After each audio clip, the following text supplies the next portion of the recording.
Good morning guys, magluluto tayo ng paksiw na salmon. Ito yung salmon ko guys na nabili dun sa online. Fresh na fresh yan guys. Ricados yan guys, ang palaya, okra, talong.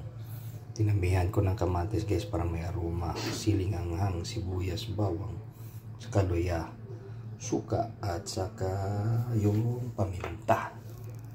See you guys. Yan guys, minimix ko na yung mga ricados niya. Ang palaya, talong, okra, kamatis, bawang, luya, sibuyas, siling anghang.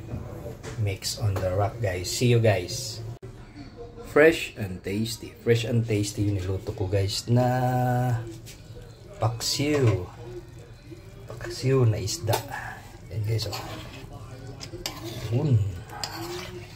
Sarap yan guys. Kakaluto lang. Paksiw in the house yo. See you sa kainan.